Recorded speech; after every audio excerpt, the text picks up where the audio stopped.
नमस्कार, hornbill TV देख रहे हैं आप। मैं हूं आपके साथ विशालकर। खबरों की शुरुआत करेंगे बड़ी खबर से। चारधाम यात्रा को लेकर बड़ी खबर। रुद्रप्रयाग जिले में घोड़े खच्चरों में पाया गया इन्फ्लुएंजा वायरस।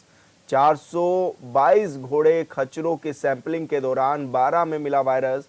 वायरस से ग्रसित घोड़े खच्चरों को किया गया क्वारंटाइन।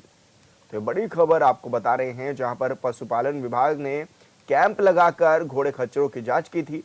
15 दिन के अंदर 5 जिलों में घोड़े खच्चरों की भी टेस्टिंग के निर्देश दिए गए हैं। जांच रिपोर्ट नेगेटिव आने के बाद ही यात्रा में जाने की अनुमति दी जाएगी। तो बड़ी खबर आपको बता रहे हैं, जहां पर पशुपालन विभाग पूरी तरह से सख्त नजर आ रहा है और घोड़े खच्चरों की जांच भी इस दौरान की गई थी। कैंप भी लगाया गया था और जितने भी घोड़े खच्चर चारधाम यात्रा के लिए पहुंचेंगे उनकी टेस्टिंग के भी निर्देश दिए गए हैं।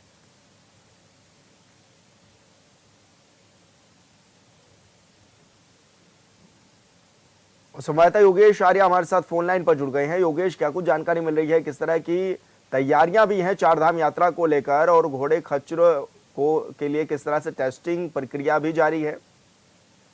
देखिए विशाल, जिस तरह देखा जाए कि उत्तराखंड में चारधाम यात्रा जल्द ही शुरू होने जा रही है और ऐसे में 18 प्रमुख विभागों को इनकी तैयारियों की जिम्मा सौंपा हुआ है। और ऐसे में अगर देखा जाए तो जो 18 प्रमुख विभाग हैं वो लगातार अपनी तैयारी कर रहे हैं। लेकिन अगर वहीं जो है पशुपालन विभाग की बात की जाए तो हाल ही में रुद्रप्रयाग जिले में विभिन्न गाँव में कैंप लगाकर घोड़े खच्चरों की स्वास्थ्य की जाँच जो है की जा रही थी। और इस दौरान जो है करीब जिले भर के 422 से अधिक जो घोड़े और खच्चर हैं उनकी टेस्टिंग की गई थी, जिनमें से 12 घोड़े खच्चर जो है इन्फ्लुएंजा वायरस से ग्रसित पाए गए हैं, जिनको जो है अलग से जो है एक स्थान पर जो है क्वारंटीन किया गया है ताकि वो अन्य घोड़े खच्चरों के संपर्क में ना आए और अन्य जो घोड़े खच्चर हैं वो जो है इस वायरस से बचे रहे। और वही इसको देखते हुए जो है पशुपालन जो मंत्री हैं सौरभ बगुना, उन्होंने 15 दिन के भीतर रुद्रप्रयाग, चमोली, टिहरी, उत्तरकाशी और बागेश्वर जिलों में घोड़े खच्चरों की टेस्टिंग के निर्देश दिए हैं, क्योंकि माना गया है कि इन 5 जिलों में करीब 23,000 से अधिक जो है घोड़े खच्चर हैं जो केदारनाथ यात्रा शुरू होने से पहले गोरखपुर पहुंचते हैं।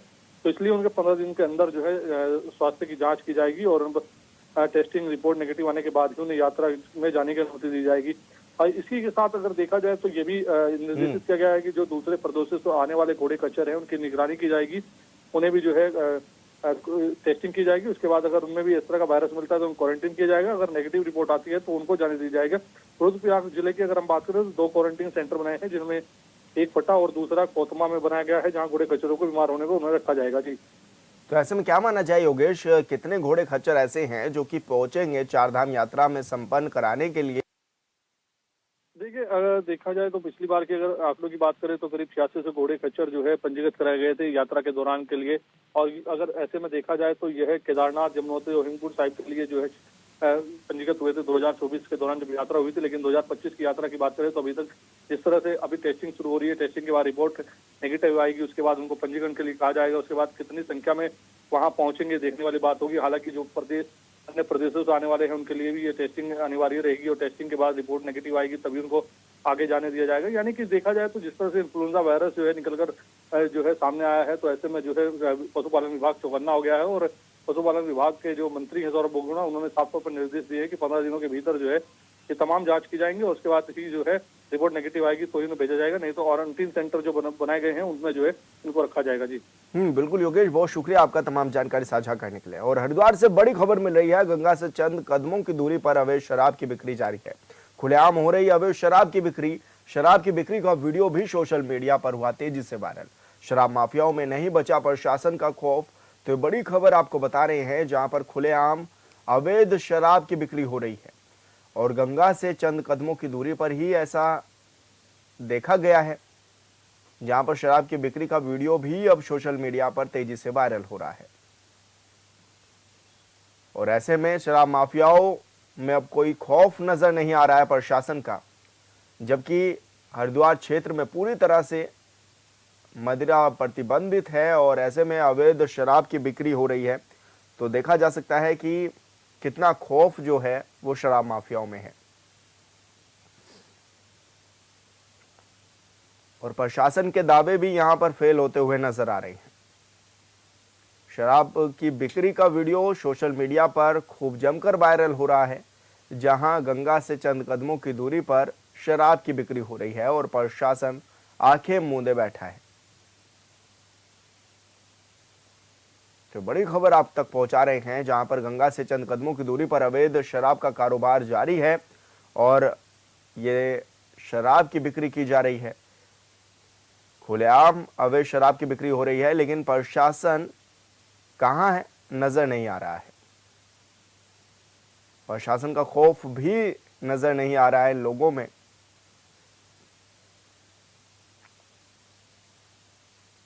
तो वीडियो में भी देखा जा सकता है कि किस तरह से अवैध शराब की बिक्री जारी है और प्रशासन का ना ही तो कोई डर है, जबकि हरिद्वार क्षेत्र में पूरी तरह से शराब प्रतिबंधित है। शराब की बिक्री नहीं की जा सकती है और ऐसे में खुलेआम शराब की बिक्री की जा रही है। और बड़ी बात तो ये है कि पुलिस प्रशासन कहाँ है ये नहीं पता है, क्योंकि इतनी बड़ी संख्या में जब बिक्री हो रही है तो पुलिस प्रशासन इस पर लगाम क्यों नहीं लगा पा रहा है, ये अपने आप में बड़ा सवाल है। और संवाददाता मनोज कश्यप हमारे साथ फोन लाइन पर जुड़ गए हैं। मनोज, जिस तरह से अवैध शराब की बिक्री हो रही है, ऐसे में पुलिस प्रशासन की कार्यशैली पर भी सवाल खड़े हो रहे हैं। आखिर क्यों इस पर लगाम नहीं लग पा रही है? बिल्कुल देखिए विशाल, चारधाम यात्रा में कुछ ही समय शेष रह गए हैं और लगातार ही हर की पौड़ी पर जो लाखों की संख्या में श्रद्धालु पहुंचते हर की पौड़ी पर जाने वाला जो मुख्य मार्ग है, यानी कि जिस मार्ग से तमाम जो अधिकारी होते हैं हरिद्वार के एसएसपी डीएम और देहरादून से आने वाले तमाम जो राजनेता होते हैं वो इस मार्ग से जाते हैं, उसी मार्ग पर ये अवैध शराब बिक्री का काम चल रहा है। सबसे बड़ी बात तो ये है कि ये पुलिस कंट्रोल रूम से चंद कदमों की दूरी है और यहाँ से जो गंगा नदी है वो भी चंद कदमों की दूरी है। उसके बावजूद भी यहाँ पे धड़ेले शराब बिक्री देर रात से ये जो वीडियो है सोशल मीडिया पर वायरल होने लगा है। अब देखने वाली बात ये होगी कि इसमें तमाम जो पुलिस अधिकारी है वो क्या इस पर एक्शन, लेकिन कहीं ना कहीं ये बात यहाँ भी कहना गलत नहीं होगा, क्योंकि जिस तरीके से शराब बिक रही है खुलेआम, तो ऐसे में कहीं ना कहीं मिली भगत इसमें अधिकारियों की भी रही होगी, क्योंकि तभी इस तरीके का काम चल सकता है। क्योंकि लगातार भी ऐसे वीडियो पहले भी संज्ञान में आए, लेकिन अभी तक उनके ऊपर कोई बड़ी कार्रवाई नहीं हुई है। हालांकि जब पुलिस के संज्ञान में ऐसे वीडियो आते हैं तो नामात्र जो कार्रवाई होती है वो इन पर की जाती है। उसके बाद यहाँ पर वापस ये लोग पुलिस के चंगुल से छुड़ने के बाद वापस अपने काम पे लौट जाते हो, फिर से अवैध शराब का काम करने लगते हैं। जी मनोज, अवैध शराब बिक रही है, यानी कि कहा यह भी जा सकता है कि पूरा हरिद्वार क्षेत्र में शराब की बिक्री पर तो पाबंदी है ही, लेकिन इन लोगों के कितने हौसले बुलंद हैं कि ये शराब भी लेकर के आ रहे हैं और गंगा घाटों के पास बेच भी रहे हैं। ऐसे में पुलिस का क्या कुछ रुख है, क्या कुछ कहना है एसएसपी और डीएम का इस बारे में? बिल्कुल देखिए, जिस तरीके से वीडियो सोशल मीडिया पर वायरल हुआ है देर रात से, इसमें अभी तक किसी भी अधिकारी का कोई बयान सामने नहीं आया है। हालांकि इससे पहले जब कोई ऐसी वीडियो अधिकारियों के संज्ञान में आती थी तो उस पर यहाँ पे कार्रवाई की जाती थी, लेकिन कार्रवाई इतनी छोटी होती है विशाल कि लोग वापस पुलिस के पास से जब छूट जाते तो वापस अपने काम पे वापस लौटने लगते, फिर से वैसे आप बेचने लगते। लेकिन जिस तरीके के यहाँ पे ये शराब बेची जा रही है, पूरा ये क्षेत्र है, ये ड्राई क्षेत्र इसको कहा जाता है, यानी कि कहा जा सकता है कि यहाँ हर की पौड़ी के आसपास किसी भी तरीके का मांस मदिरा और शराब का सेवन नहीं किया जाता, नहीं यहाँ पे बिक्री की जाती है। लेकिन ऐसे में खुलेआम युवक को साफ तौर से देखा जा सकता है वीडियो में किस तरीके से कुर्सी पे बैठ के ये शराब को बेचने का यहाँ पे काम कर रहे हैं, लेकिन अभी तक इससे कोई कार्रवाई नहीं हुई है। अब देखने वाली बात यही होगी कि कब तक इससे कोई कार्रवाई की जाएगी। जी बिल्कुल मनोज, बहुत शुक्रिया आपका तमाम जानकारी साझा करने के लिए। खबरों में आगे बढ़ेंगे। हल्द्वानी में रोशनी सोसाइटी की तरफ से नगर निगम में विश्व जागरूकता दिवस के रूप में वर्ल्ड ऑटिज्म अवेयरनेस डे मनाया गया है। इस अवसर पर पूरे नगर निगम को नीली रोशनी से सजाया गया, जो ऑटिज्म जागरूकता का प्रतीक भी है। कार्यक्रम में कई विशेष बच्चों ने अपनी प्रतिभा का प्रदर्शन भी किया। बच्चों के नृत्य, गायन और कला प्रदर्शनी जैसे आकर्षक कार्यक्रमों ने उपस्थित दर्शकों का मन भी मोह लिया। वहीं कार्यक्रम में 35 वर्षीय पावस की तरफ से लिखित एक पुस्तक का विमोचन भी किया गया, जो ऑटिज्म से जुड़े अनुभवों और जन जागरूकता पर केंद्रित रहा है। अवेयरनेस डे के अवसर पर यहाँ पर नगर निगम में ये कार्यक्रम आज हुआ है, जिसमें हमारा जो बच्चा है पावस, पीक शॉप उत्तराखंड करके उसके किताब का विमोचन भी हुआ। मैं उनके माता पिता को सभी को मैंने आश्वासन दिया है, विश्वास दिलाया है। पूरे नगर निगम के कर्मचारी, नगर निगम के सहयोगी, हम सब लोग, पूरा हल्द्वानी उनके साथ सहयोग करेगा, उनके साथ खड़ा रहेगा। Thank you. को ऑटिज्म विश्व जागरूकता दिवस के नाम रूप में मनाया जाता है, autism day, international autism day. तो आज एक तो सबसे पहले हम सभी पेरेंट्स को, स्पेशल बच्चों के पेरेंट्स को, ऑटिस्टिक बच्चों के पेरेंट्स को, उनके केयर गिवर्स को, उनके फैमिलीज़ को बधाई देते हैं विश्व ऑटिज्म दिवस की। और आज एक जागरूकता कार्यक्रम यहाँ पर किया जा रहा है रोशनी सोसाइटी द्वारा नगर निगम के सहयोग से, जिसमें कि एक अवेयरनेस प्रोग्राम किया गया है ताकि हम बच्चों को, पेरेंट्स को जागरूक कर सकें, सोसाइटी को जागरूक कर सकें, ताकि इसके लिए शिक्षित हो, आगे हमारे बच्चे सोसाइटी में मूव कर सकें, उनको हेल्प मिले, उनकी स्वाभिमान और उनकी हर तरह से उनकी सुरक्षा हो और हर तरह से उनको आगे बढ़ने के मौके मिले। और अभी आप देखेंगे कि आज उत्तराखंड में ये पहली बार हो रहा है, विदेशों में तो होता है और दिल्ली में भी शायद 1-2 जगह होता है, लेकिन उत्तराखंड में पहली बार हो रहा है। अभी तक हम अपनी रोशनी सोसाइटी जो हमारा सेंटर है उसको हम नीली रोशनी से जगमगाते थे, लेकिन आज पहली बार एक सरकारी भवन, नगर निगम भवन को आज नीली रोशनी से जगमगाया जा रहा है, तो ये एक ऐतिहासिक पल है। पौड़ी में वनाग्नि की रोकथाम के लिए जिलाधिकारी ने NIC कक्ष में कई विभागों के अधिकारियों के साथ बैठक की। बैठक में डीएम ने खंड विकास अधिकारियों और वन विभाग के क्षेत्रीय अधिकारियों को वनाग्नि के प्रति जन जागरूकता के लिए ज्यादा से ज्यादा लोगों को शपथ दिलाने के भी निर्देश दिए। साथ ही डीएम ने कृषि विभाग के अधिकारियों को निर्देश दिए कि जिन क्षेत्रों में गेहूं की कटाई हो रही है वो और वहां उसके बाद अपने खेतों के सफाई के दौरान कूड़ा एकत्रित करने के बाद उसे जला दें। 15 अप्रैल के बाद में हमारा पिरूल गिरना आरंभ होगा और फॉरेस्ट फायर के केसेस बढ़ते जाएंगे। उसी क्रम में फॉरेस्ट डिपार्टमेंट और अन्य डिपार्टमेंट्स की मीटिंग की गई और इसमें सभी जो हमारे इंटर डिपार्टमेंटल अप्रोच पे जो काम किया जाना है, 57 प्लेसेस पे हमारे जो स्पेशल नोडल ऑफिसर्स लगाए जाने हैं, प्लस किस तरीके से लगभग 50,000 क्विंटल के आसपास हमें पिरूल कलेक्ट करना है और कुछ एजेंसीज को दिया जाना है, तो उस पर भी CDO साहब की तरफ से कार्य किया जा रहा है। लगभग 6,000 से ऊपर हमारी शपथ हो चुकी है, 6-7 हज़ार लोगों की, और उसे और बढ़ाए जाने की मेरे द्वारा वीडियो। खबरों में आगे बढ़ेंगे। खबर लक्सर से है, जहां जेके टायर फैक्ट्री के कर्मचारियों के धरने को प्रशासन ने हाईकोर्ट का हवाला देकर खत्म करवा दिया है। इसके बाद आंदोलित कर्मचारियों ने तहसील मुख्यालय पर धरना प्रदर्शन भी शुरू कर दिया। इस दौरान किसान यूनियन पटेल गुट के अध्यक्ष कीरत सिंह और पथिक जन शक्ति पार्टी के अध्यक्ष चौधरी वीरेंद्र सिंह ने कर्मचारियों का समर्थन किया। दरअसल आंदोलित कर्मचारियों और समर्थन देने वाले नेताओं ने फैक्ट्री प्रबंधन पर हिटलर शाही रवैया अपनाने का भी आरोप लगाया है, साथ ही कर्मचारियों के साथ अत्याचार करने का भी आरोप लगाया है।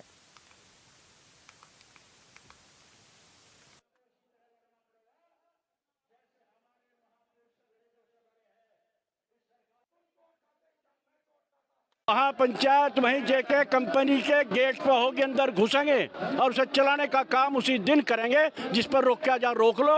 यहाँ की सरकार को भी चेतावनी है, प्रशासन को भी है और जेके कंपनी के मालिक को। की लड़ाई लड़ोगे? आर पार की लड़ाई लड़ेंगे, कंपनी को खुद चलाएंगे, खुद क्षेत्र चलाने का काम करेंगे। उनका कान पकड़ कर उन्हें वहीं भेज देंगे जहाँ से वो आए थे। हमारा निर्णय है, अगर अनभिज्ञता में यहाँ का प्रशासन कोई काम करता है उसकी बहुत गलत फहमी है। ये वो धरती है लक्सर की, जिस काम के लिए तैयार होते हैं वो काम करते हैं। जो आज तक घोषणा की है वो पूरी करी है, उससे कभी पीछे नहीं हटे। 7 तारीख की महापंचायत है, लेकिन 7 तारीख से पहले जैसे इन्होंने धरना उठवाया है, हम उसी का सबक देना चाहते हैं। अगर सूझबूझ का परिचय लेते हैं तो इस धरने को कहीं भी लगवा दे, वरना हम कूच करेंगे लाइन की तरफ या बिरला टायर की तरफ। इस तरीके से चलती आ रही और उग्र रूप लेगी, और जैसा पहला चलती वार्ता चलती आ रही थी, वार्ता में कोई सकारात्मक वार्ता इन्होंने नहीं करी हमारे साथ में। वो DLC महोदय के यहाँ भी और यहाँ भी वार्ता हुई, और जो भी एग्रीमेंट की मीटिंग में जो भी यूनियन लीडर वहाँ बोलता है उसकी आवाज़ को दबाने का पूरा कार्य करा जाता है। जैसा सुनील भाई ने और अशोक भाई ने वहाँ आवाज़ उठाई, निशांत भाई ने उठाई, पहले इन्हें सस्पेंड कर दिया गया, उसके बाद में फिर मैंने आवाज़ उठाई, वहाँ मुझे सस्पेंड कर दिया गया। और इसके बाद में जो वार्ता हुई हमारी 28 तारीख में वहाँ से DLC महोदय के यहाँ से, ये लोग वहाँ पे गए नहीं, और उसके बाद फिर इन्हें टर्मिनेट कर दिया गया। जब तक मीटिंग से हम वापसी नहीं पहुँचे उससे पहले टर्मिनेट लेटर इनके व्हाट्सएप पर पहुँच चुका था। और जिस तरीके से मनमानी हठधर्मिता मैनेजमेंट कर रहा है, इस तरीके से यह लड़ाई और उग्र होती जा रही है। चाह रहे कि धरना प्रदर्शन हटवा के जो भी कुछ है धरना पीछे हटवा दिया, वहाँ से वहाँ हटवा दिया कि श्रमिक टूट जगह और प्लांट जाके चल जगह। इस तरीके से ज़्यादा आंदोलन और ज़्यादा उग्र रूप लेता जा रहा है। ना कि ये सोच रहे प्लांट चल जाएगा। प्लांट किसी हाल में चलने का, और क्षेत्र की जनता भी हमारा साथ बहुत अच्छी तरीके से देती जा रही है। के माध्यम से मांग करता हूँ आदरणीय मुख्यमंत्री पुष्कर सिंह धामी जी से, लेबर विभाग उनके पास है। यहाँ जो हमारे श्रमिक भाइयों का जेके टायर के प्रबंध तंत्र द्वारा लगातार कई वर्षों से उत्पीड़न हो रहा है, और लेबर विभाग माननीय मुख्यमंत्री जी के पास होते हुए भी जो कल शाम यहाँ के प्रशासन ने अपनी आवाज़ शांतिपूर्वक धरने प्रदर्शन के माध्यम से उठाने के लिए वहाँ से धरना उठवाया, ये मैं इसकी घोर निंदा करता हूँ। और आपके माध्यम से मांग करता हूँ आदरणीय मुख्यमंत्री जी से कि मुख्यमंत्री जी होश में आ जाओ। जनता जो जेके टायर के कर्मचारियों का यहाँ का प्रबंध तंत्र और प्रशासन की मिली भगत से जो उत्पीड़न हो रहा है, ये किसी भी सूरत में बर्दाश्त नहीं किया जाए। जसपुर पुलिस ने लकड़ी माफियाओं पर बड़ी कार्रवाई को अंजाम दिया है, जहां पुलिस ने भारी मात्रा में 6 ट्रैक्टर ट्रॉली में इमारती लकड़ी को बरामद किया है।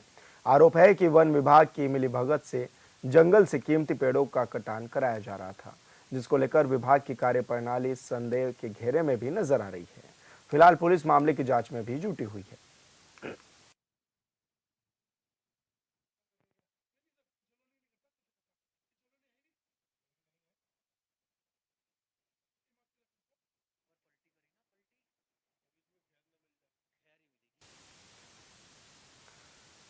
हरिद्वार के पुराने रानीपुर मोड़ पर एक बाइक सवार बुजुर्ग महिला के गले से सोने की चैन झपट कर ले गया और मौके से फरार भी हो गया। सूचना पर पहुंची पुलिस ने आसपास लगे सीसीटीवी कैमरों की फुटेज खंगाली और मामले की जांच में भी जुट गई। बता दें कि पुलिस ने लोगों से सतर्क रहने और संदिग्ध गतिविधियों की सूचना देने की भी अपील की है।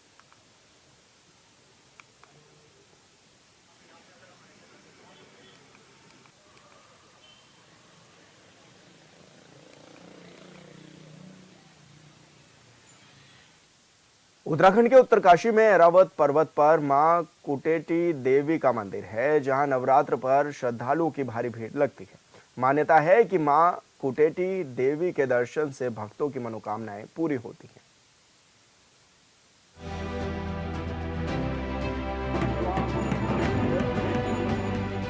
उत्तरकाशी मुख्यालय में ऐरावत पर्वत पर स्थित मां कुटेटी देवी मंदिर है, जहां साल भर भक्तों की भीड़ लगी रहती है, लेकिन नवरात्र पर यह भीड़ ज्यादा हो जाती है।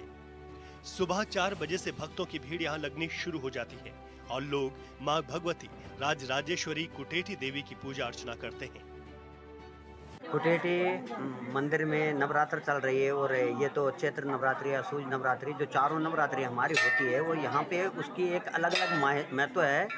और जो ये कुटेटी मंदिर है, इसकी एक ऐसी मान्यता है कि ये कोटा राजस्थान से आई हुई भगवती है, और इसकी इतनी उत्तम मान्यता है कि यहाँ पर किसी भी प्रकार की जो भी यहाँ पे भक्तगण आते हैं, वो किसी भी प्रकार की कामना लेकर अगर आते हैं तो उनकी मनोकामना पूर्ण होती है। अगर यहाँ पे कोई जैसे भक्ति भाव से जैसे पाठ कर रहे हैं या पूजा कर रहे हैं, तब तो इसकी मान्यता ही ऐसी है कि मतलब साक्षात दर्शन देती है। और यहाँ पे पूर्व काल में एक पुजारी होते थे इसके, वो थोड़ा सुनते कम थे, तो यहाँ पे साक्षात भगवती ने उनको दर्शन दिए और उनको मतलब धन दौलत से भी उन्हें यहाँ पे वो कर दिया था, जबकि उन्होंने उसको छुआ तक नहीं, हाथ भी नहीं लगाया। तो इसकी बहुत बड़ी बड़ी मान्यताएं हैं भगवती। सभी को पहले पूरे भारतवासियों को हैप्पी नवरात्रि। ये कुटेटी माँ हमारी उत्तरकाशी डिस्ट्रिक्ट की प्रसिद्ध और प्राचीन देवी है, और सबकी मनोकामना पूर्ण होती है। यहाँ पे जो आते हैं, जो भी भक्त आते हैं, सबकी जो भी मन्नत लेके आते हैं, सबको माँ अपने चरणों की धूल देती है और सबकी मन्नत पूरी करती है। इस मंदिर के बारे में बताया जाता है कि पौराणिक काल में जब राजस्थान के कोटा के राजा गंगोत्री धाम के दर्शन के लिए यहाँ आए थे, तो काशी विश्वनाथ मंदिर प्रांगण में रात्रि विश्राम के समय उनका मुद्राओं से भरा बैग कहीं गुम हो गया, जिसके बाद राजा और उनकी सेना के सामने गहरा संकट उत्पन्न हो गया। राजा ने भगवान काशी विश्वनाथ एवं मां गंगा से विनती की, तो भगवान काशी विश्वनाथ ने राजा को सपने में दर्शन देकर कहा उनको मुद्रा से भरा बैग मिल जाएगा, पर उन्हें अपनी पुत्री का विवाह यहाँ के किसी युवक से करना होगा। एक बार कम से कम जो है 2018 में आई थी यहाँ, और ये माँ राजराजेश्वरी कुटेटी देवी है, जो ऊपर 3 पिंड है। ये सबकी मनोकामना कर पूर्ण करने वाली है, जो जिसके मन में है सब पूर्ण करती है। और यहाँ जहाँ हर साल जो है यहाँ नवरात्रि बैठते हैं और खूब भीड़ बहुत होती है। और द्वितीया जो है प्रथम चरण है, भगवती जो है सब मनोकामना पूर्ण करती है। इसके पीछे क्या कहानी है जो मंदिर यहाँ पे बना? बहुत बड़ी कहानी है साहब, उतने को तो आपको टाइम है ना हमको बोलने का। ये राजराजेश्वरी कोटा बोझे से आए यहाँ और यहाँ का नाम है ऐरासोगढ़। ये ऐरासोगढ़ है, ऐरावत के छोटा ये। यहाँ राणा लोग थे पहले, राजा लोग थे यहाँ छोटे छोटे राजा। तो उसकी जो है इनकी लड़की थी और उसका लड़का था, राजस्थान का जो राजा था उसका लड़का था। तो इनकी शादी हुई यहाँ विश्वनाथ मंदिर में। तो जब विश्वनाथ मंदिर में शादी हुई तो उन्होंने जो है कहा कि भैया अब तुमको राजस्थान चलने पड़ेगा हमारे साथ। अपनी बेटी की विवाह की शर्त को राजा ने स्वीकार कर लिया और विश्वनाथ मंदिर में स्थित पीपल के पेड़ के नीचे उनका मुद्राओं से भरा बैग मिल गया, जिससे राजा ने प्रसन्न होकर गंगोत्री धाम की यात्रा पूरी कर अपने राज्य में लौट गए। धीरे धीरे समय बीत गया और राजा वचन भूल गए, लेकिन कहा जाता है कि उसके बाद उसके राज्य में अकाल पड़ गया। फिर राजा को अपना वचन याद आया और यहाँ के युवक से उन्होंने अपनी पुत्री का विवाह कर दिया। आजकल जो है माता के 9 रूपों की यहाँ पर विशेष पूजा चल रही है। आदित्य ब्रह्मचारिणी उसकी पूजा होती है और लगभग जो उत्तरकाशी के आप बाहर से भी लोग यहाँ पर दर्शन को आते हैं। माता सबकी मन्नतें पूरी करती है। विशेष जो निसंतान दंपति होते हैं वो भी यहाँ पर संतान की कामना करते हैं और माता निश्चित ही उनको संतान की प्राप्ति करती है। जी क्या क्या मान्यता है यहाँ के बारे में? मान्यता यही है कि मतलब सभी लोग जो आते हैं यहाँ पर अपनी मन्नतें मांगते हैं और माता उनकी मन्नतें जरूर पूरी करती है। और मैं बताऊँ आपको कि ये देवी जो है राजस्थान कोटा से आई हुई देवी है, इसलिए इनका नाम कुटीर नाम पड़ा है सिद्धपीठ है, राजराजेश्वरी रूप है इनका। कहा जाता है कि राजा अपनी बेटी और दामाद को अपने महल में ले गया, पर राजा की पुत्री के सपनों में कुटेटी देवी के दर्शन हुए और अपने ससुराल में अपने पति के साथ हल चलाने को कहा। राजा की पुत्री और दामाद यहाँ पहुंचे और खेत में हल चलाने लगे। इसी बीच हल के टकराने से एक पत्थर की मूर्ति उत्पन्न हुई, जो आज भी मंदिर में सुरक्षित है और उस पर हल का निशान है। क्या पहले देवी नीचे थे, यहाँ पुराना मंदिर था, ऊपर पटाल था और कच्चा मंदिर था। तो भगवती कृपा हुई तो आप भगवती ऊपर चले गए, इतना बड़ा भव्य मंदिर बन गया। कृपा उसी की है, सबकी मनोकामना करने वाले हैं। कि ये कोटा गांव से आई थी बहुत पहले, कहीं युग बीत गए जी। तो ये हमारी बहुत विख्यात देवी हैं और हर नवरात्रि को हम हर परिवार का एक सदस्य जरूरी आता है और इसकी भेंट चढ़ाता है। बात बाकी तो सभी लोगों की भगवती है, ऐसा नहीं है कि हमारी ही है, लेकिन हम मानते हैं कि हमारी कुल देवी है और बस इतना ही जानो। यहाँ आने से क्या क्या कामनाएं पूरी होती है आपकी? वो तो सभी की होती होगी, हमारी भी होती है, सबकी होती है। आप भी आ रखे हैं, आपकी होती है। राजा की बेटी और दामाद ने सभी क्षेत्रवासियों के साथ यहाँ पर मंदिर की स्थापना की। धीरे धीरे देवी का चमत्कार दिखना शुरू हो गया और यह देवी जनपद उत्तरकाशी के साथ 4 धाम यात्रा पर आने वाले लोगों की आस्था का प्रमुख केंद्र बन गई है। लोग कहते हैं कि शादी के बाद महिलाओं के लिए एक बार इस मंदिर में दर्शन करना अनिवार्य है। इसके पीछे मान्यता है कि अगर नवविवाहित महिला अपने पति के साथ यहाँ दर्शन करने पहुँचती हैं, तो उन्हें संतान प्राप्ति में भारी कठिनाइयों का सामना नहीं करना पड़ता है। नवरात्र में यहाँ हजारों की संख्या में लोग प्रतिदिन आते हैं। इनमें कई लोग ऐसे भी होते हैं जो मनोकामनाएं पूर्ण होने पर माता का धन्यवाद करने यहाँ पहुँचते हैं।